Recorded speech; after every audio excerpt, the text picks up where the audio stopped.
Pain heals. Chicks dig scars. Glory lasts forever.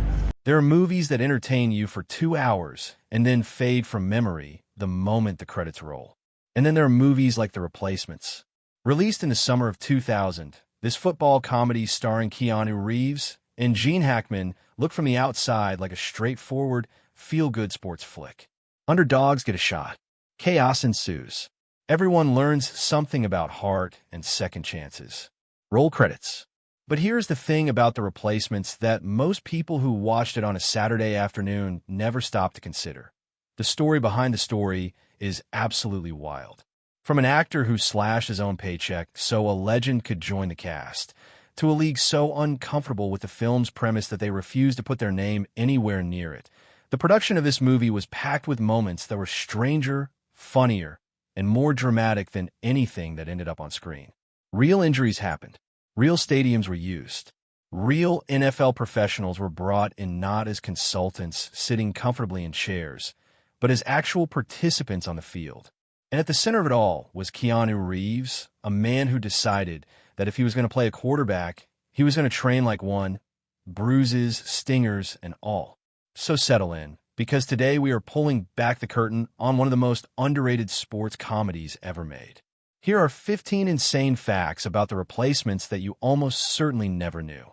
When most actors prepare for a sports role, they spend a few weeks tossing a ball around, maybe shadow a few professionals, and lean heavily on editing and camera angles to fill in the gaps. Keanu Reeves took a dramatically different approach. Before a single frame of The Replacements was filmed, Reeves committed himself to a training regimen that was modeled closely on what actual professional quarterbacks go through at the start of the season. For 3 full weeks, he worked alongside a former NFL quarterback and a college-level football coach, and the training was not light or casual by any definition.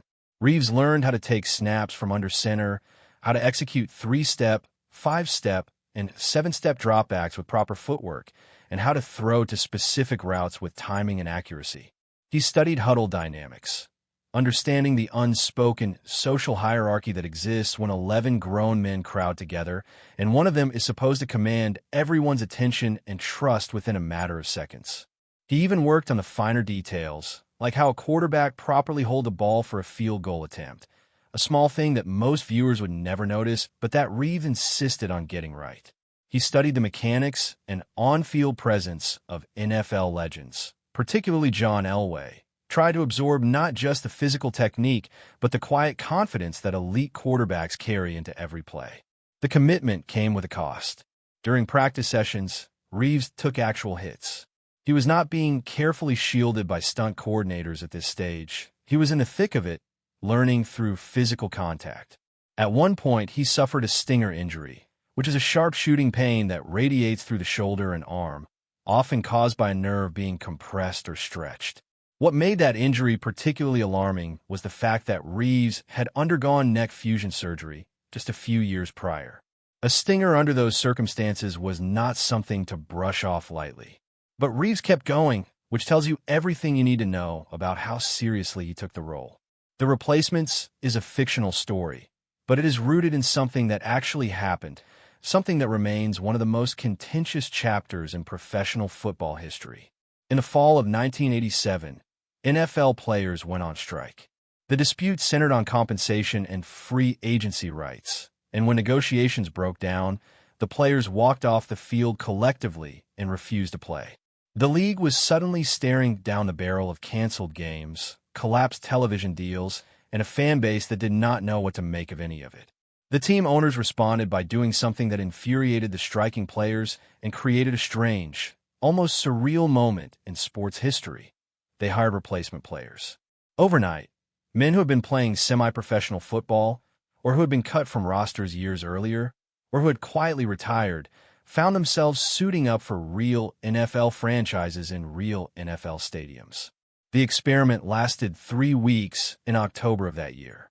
And one of the most remarkable stories to come out of it involved the Washington Redskins, the very team that inspired the film's fictional Washington Sentinels. Washington won every single game they played with their replacement roster, not a single loss. They rode that momentum into a full season that ended with a Super Bowl victory over the Denver Broncos. It is the kind of story that sounds invented, which is precisely why it became the foundation for a Hollywood film. The quarterback drama woven through the movie also had real roots. The 1987 Redskins season featured a genuine rivalry and tension between quarterbacks Doug Williams and Jay Schroeder that gave the filmmakers rich material to draw from when crafting Shane Falco's story. Gene Hackman was not the easiest sell for this project. When the filmmakers approached the two-time Academy Award winner about playing Coach Jimmy McGinney, he was genuinely hesitant, and his hesitation made complete sense given where he was in his career at the time.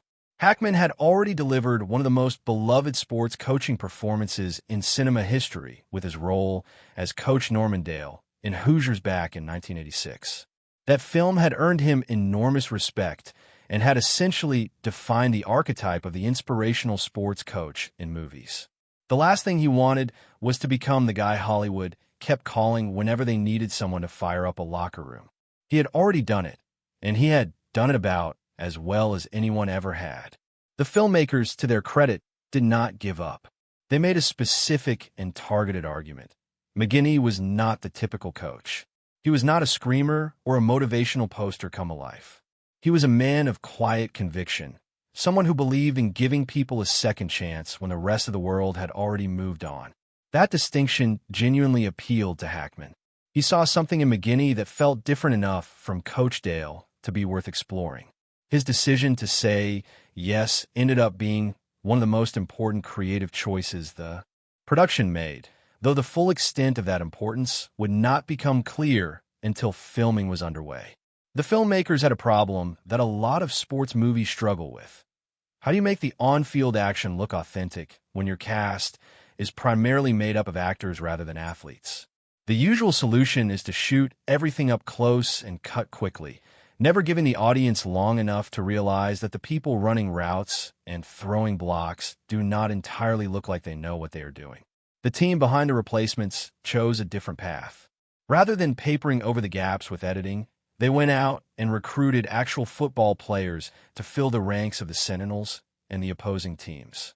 These were not famous names, but they were men who had played the game at high levels and who moved and reacted on a football field the way real players do, because they were real players.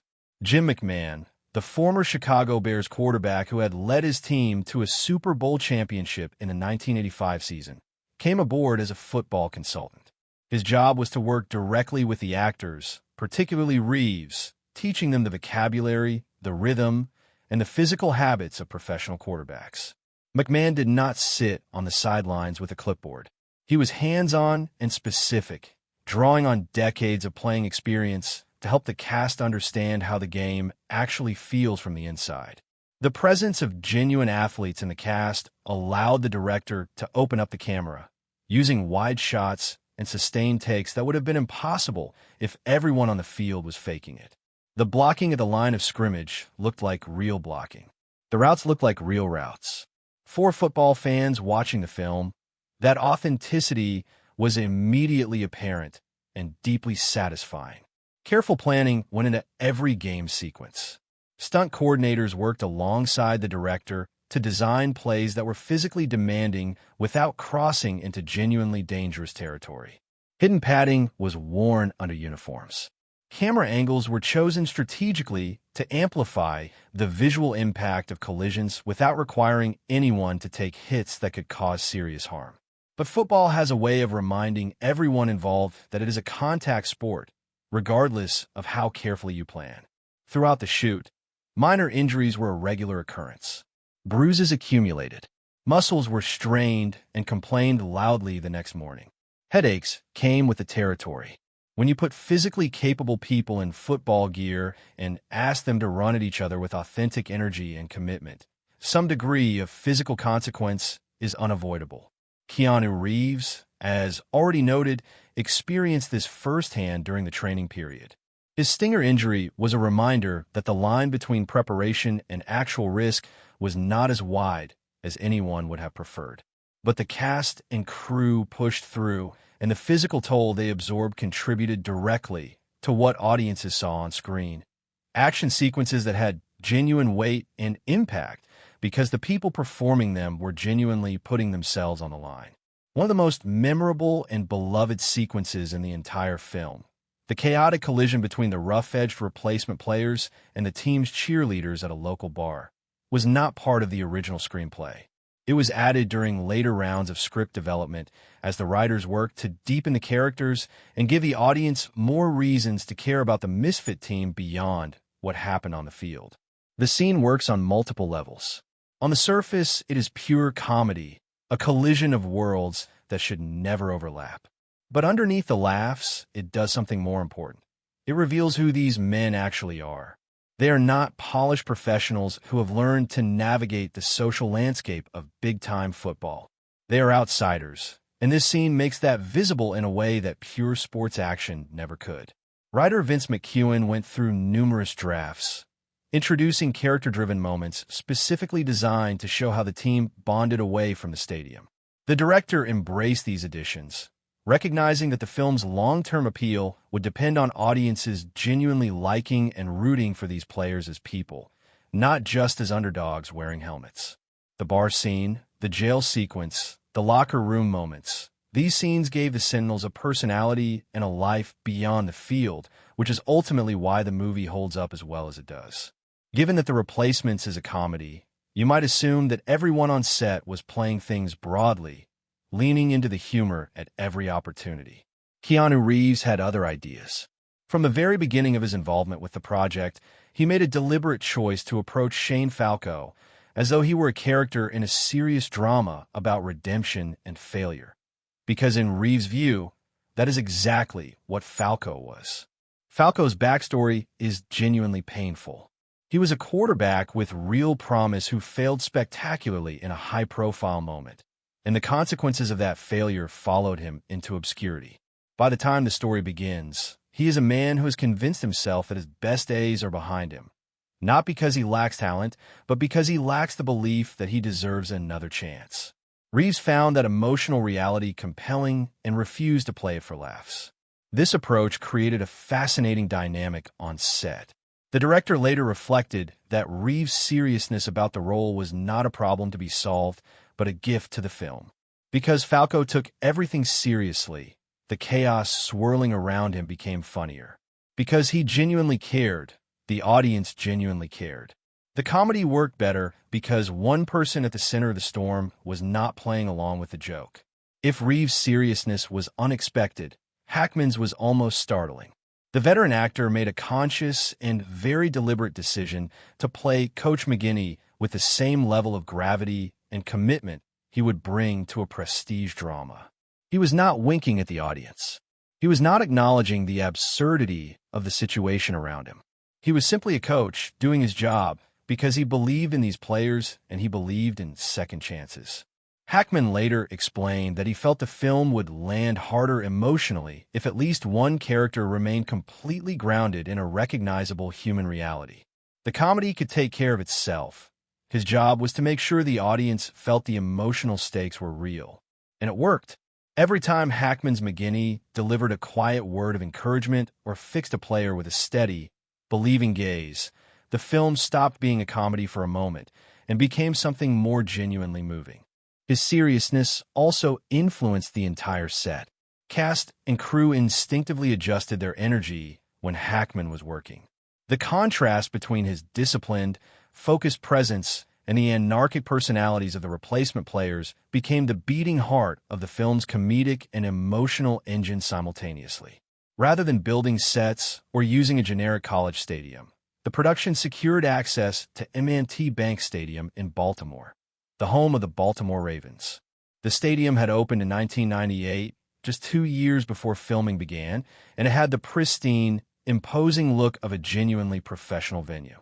Shooting in a real NFL stadium changed everything about how the game sequences felt. The locker rooms were authentic. The sidelines were the real thing. The grandstands stretched up in every direction, creating the unmistakable visual scale of professional football. The scoreboard worked. The field dimensions were correct. No production design team on Earth could have replicated what was simply already there. The director took full advantage of the setting. using aerial angles, broadcast-style camera placements, and wide establishing shots that framed the action the way a television audience would see a real game. Keanu Reeves later said that stepping onto that field under the stadium lights, with the structure of a professional football arena rising around him, made something shift in how he felt about the role. The environment fed the performance in ways that a soundstage simply could not. Football has its own language, and getting it wrong is something that fans notice immediately. The filmmakers were determined to get it right. Jim McMahon and other football consultants worked extensively with the cast and production team to ensure that the terminology used on the field, the calls at the line of scrimmage, the signals, the cadences, match the way real quarterbacks actually communicate with their teammates. A quarterback's pre-snap call is a mixture of numbers, colors, and coded words designed to communicate plays to teammates while giving the defense no useful information. It is a form of controlled complexity, and it requires genuine understanding to perform convincingly. Keanu Reeves did not just memorize lines. He learned what the calls meant, why they were structured the way they were, and how they fit into the larger tactical conversation happening on the field at any given moment. The result was dialogue that felt organic rather than performed, a crucial distinction that football fans would have picked up on instantly if the production had gotten it wrong. Watch the football scenes and the replacements, and pay attention to the editing rhythm. What you will notice is that these sequences move with the energy and pacing of an action film, not the gentle, nostalgic tempo you might expect from a feel-good sports comedy. The cuts are fast. The angles shift rapidly and deliberately. Moments of collision are intercut with tight close-ups of faces, then pulled back suddenly to wide stadium shots before diving back into the chaos on the field. This was entirely intentional. The editing team approached the game sequences as though they were choreographed action set pieces, maximizing intensity and urgency at every cut. The fact that real athletes were performing many of the plays gave the editors genuinely high-quality raw material to work with. The physicality on screen was authentic, and the editing sharpened and amplified it rather than trying to create an illusion of something that was not there. The result raised the bar for how football could look in a movie, an achievement that was frequently noted by critics who covered sports cinema in the years that followed. When the film was screened for test audiences before its final cut was locked, a consistent piece of feedback emerged. People wanted more from the romantic storyline. The original version of the film leaned heavily into the sports action and the ensemble comedy, treating the developing connection between Falco and the head cheerleader as a pleasant background detail rather than a meaningful thread in the story. Test audiences pushed back. They had connected with these characters, and they wanted the relationship to breathe a little more. They wanted moments that felt earned rather than assumed. The filmmakers listened. Rather than overhauling the film's tone,